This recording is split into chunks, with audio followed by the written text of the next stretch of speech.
26 জন নিরীহ নাগরিককে খুন, তারপরেও লজ্জা নেই পাকিস্তানের। তাদের উপপ্রধানমন্ত্রীর মতে কাশ্মীরে হামলা চালানো জঙ্গিরা নাকি স্বাধীনতা সংগ্রামী।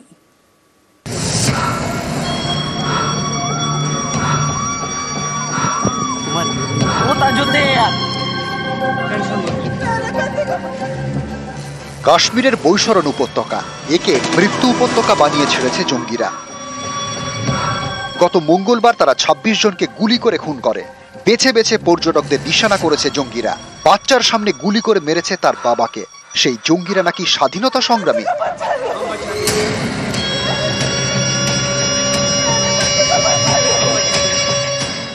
পাকিস্তানের উপপ্রধানমন্ত্রী এমনটাই মনে করেন।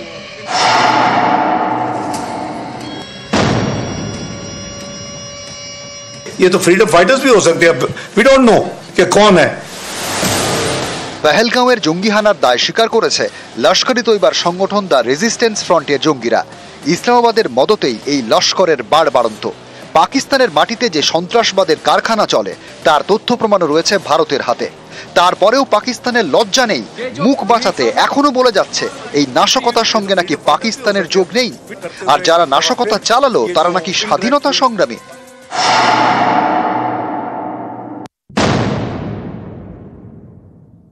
ये तो फ्रीडम फाइटर्स भी हो सकते हैं, वी डोंट नो कि कौन है। तो हमने बिल्कुल ऑनेस्टी के साथ स्टेटमेंट दी थी, लेकिन उन्होंने अपनी फेलियर को उसका हवाला करते हुए पाकिस्तान की तरफ ये मामले को उसकी तरफ इशारा करने की कोशिश की है। সীমান্ত পেরিয়ে এসে কাশ্মীরে হামলা, পর্যটকদের খুন, দেশ জুড়ে ক্ষোভ। সবাই এখন বিচার চাইছে বদলা। এই পরিস্থিতিতে কাশ্মীরে চলে গিয়েছেন ভারতের সেনাপ্রধান উপেন্দ্র দ্বিবেদী। সেখানে সেনা কর্তাদের সঙ্গে তিনি বৈঠক করেন। জঙ্গিদের খোঁজে কোমর বেঁধে ময়দানে নেমেছেন জওয়ানরা। কাশ্মীরের বিস্তীর্ণ এলাকায় চলছে যৌথ বাহিনী তল্লাশি। আকাশপথে নজরদারি চালাচ্ছে বায়ুসেনা। মঙ্গলবার যে পহেলগাঁওয়ে জঙ্গিরা তাণ্ডব চালায়, সেখানে শুক্রবার ভারতীয় যুদ্ধ বিমানের গর্জন। ভারতীয় সেনার এই তৎপরতায় পাকিস্তানের বুক কাঁপছে। একই অবস্থা পাক মদতপুষ্ট জঙ্গিদেরও। জঙ্গি সংগঠন জৈশ-ই মোহাম্মদ তাদের লঞ্চ প্যাড সহ ট্রেনিং ক্যাম্প সরিয়ে ফেলেছে। পাকিস্তানের পাঞ্জাবের ভাওয়ালপুরের জৈশের সদর দপ্তর হয়ে সেটাও খালি করে ফেলা হয়েছে। জৈশ নেতারা ঢুকে পড়েছেন সেফ হাউসে। আফগানিস্তান সীমান্তবর্তী পাকিস্তানের খাইবার পাখতুনখোয়া এবং পাক অধিকৃত কাশ্মীর থেকেও জঙ্গিদের ট্রেনিং ক্যাম্প সরিয়ে ফেলা হয়েছে।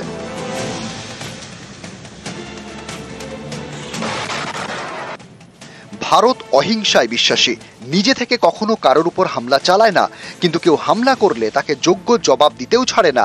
একথা হাড়ে হাড়ে জানে পাকিস্তান।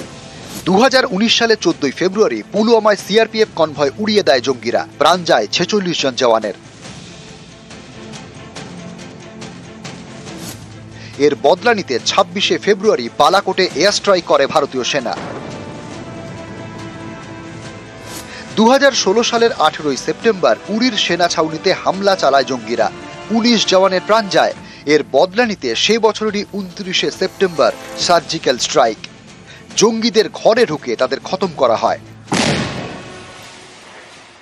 এবার পহেলগাঁও নিয়েও অ্যাকশনে ইন্ডিয়া। ইতিমধ্যেই জঙ্গির বাড়ি উড়িয়ে দিয়েছে ভারতীয় সেনা স্পেশাল ফোর্স। আরও এক জঙ্গির বাড়িতেও বৃহস্পতিবার রাতে বিস্ফোরণ ঘটে।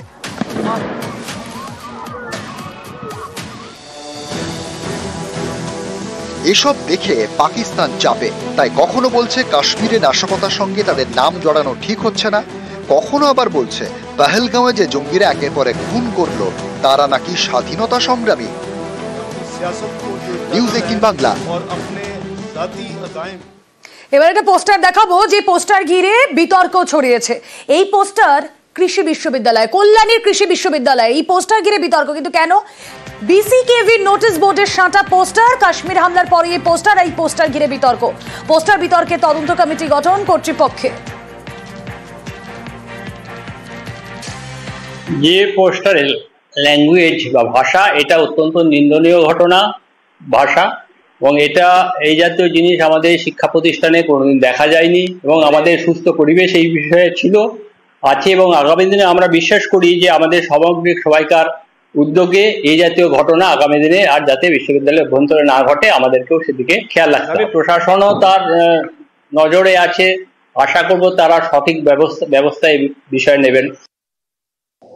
অত্যন্ত দুর্ভাগ্যজনক কি আমি বলবো, এত সুন্দর একটা পরিবেশ, এর মধ্যে মানে ধর্মীয় কোনো উন্মাদনা বলুন, যা কিছু বলুন, এগুলো কখনো স্থান পায় না, কোনোদিন পাইনি। প্রশাসনিক লেভেলে আমরা সঙ্গে সঙ্গে ব্যবস্থা নিতে শুরু করি। ইমিডিয়েটলি সিকিউরিটি অফিসার, আমাদের যে সিকিউরিটি ফোর্স আমাদের যারা আছে, তাদেরকে আমরা সেখানে বলি সেই পোস্টারটা সঙ্গে সঙ্গে সরিয়ে নেওয়া হয়। আমাদের ওখানে সিসি ক্যামেরা নেই, তাহলে তো আমরা বুঝিয়ে যেতে পারি। আমাদের এনকোয়ারি কমিটি অলরেডি স্যার ভেবে রেখেছেন, যারা এটা করেছে তাদেরকে আমাদের আইডেন্টিফাই করতে হবে এবং তাদের উপযুক্ত শাস্তি আমাদের দিতে হবে। পাকিস্তানে বন্দী বাংলার জওয়ান ভুল করে পাকিস্তান চলে গেছিলেন পূর্ণম কুমার সাউ, তাই তাকে আটক করেন পাক রেঞ্জাররা। বুধবার থেকে বিএসএফ জওয়ান বন্দী আর তার বাড়ি হুগলির রিষড়ায়। পরিবারের সকলেই চরম উৎকণ্ঠায়।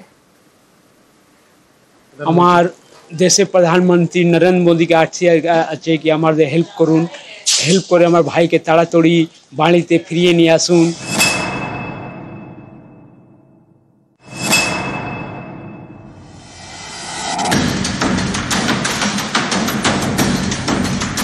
চোখে পট্টি বাঁধা ইনি বিএসএফ এর জওয়ান পূর্ণম কুমার সাউ, বাড়ি হুগলির রিষড়ায়। বুধবার থেকে পাক রেঞ্জার্সদের হাতে বন্দী।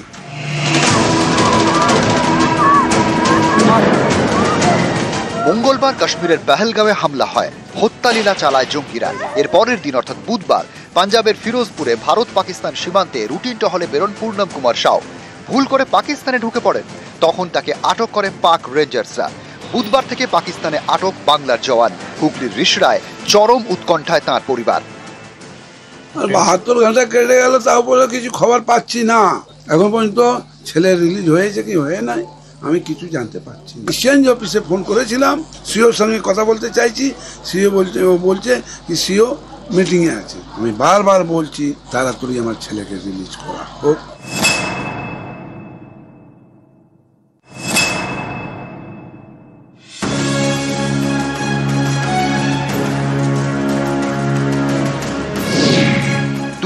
সালে বিএসএফ এ যোগ দেন হুগলির পূর্ণম কুমার সাউ।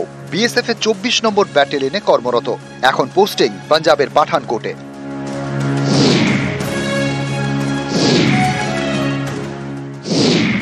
বুধবার ফিরোজপুরের সীমান্তে টহলে বেরোন পূর্ণম কুমার। বর্ডারে গবাদি পশু চড়াতে যাওয়া স্থানীয়দের নিরাপত্তার দায়িত্বে ছিলেন, তখনই ভুল করে বর্ডার পেরিয়ে পাকিস্তানে ঢুকে পড়েন। তারপর থেকে পাকিস্তানের হাতে বন্দী বাংলার বিএসএফ জওয়ান। মন অবস্থা খুবই খারাপ আছে, আমরা তো কোনো খবর পাচ্ছি না। উল্টো বলছে মিটিং চলছে। আমি এইটাই চাই, আমার ভাই আছে ছোট, সুরক্ষা মতন আমার বাড়িতে চলে আসে।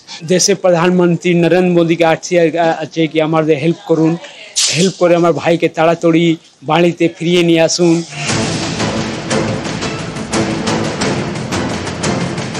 রিষড়ার পূর্ণম কুমার সাউ, বাবা মা, স্ত্রী, 8 বছরের ছেলে, স্ত্রী অন্তঃসত্ত্বা। মঙ্গলবার শেষ কথা হয় তাঁর সঙ্গে। ওনার বন্ধুর ফোন এসেছিল, উনি বললেন কি ওই পাকিস্তানের লোক অ্যারেস্ট করে নিয়েছে, নন ডিউটিতে ছিলেন উনি। এই 17 বছর রানিং হচ্ছে। একটা স্ত্রী কি চাইবেন বলুন, কি ভালো সহি সালামত ঘরে চলে আসুন উনি।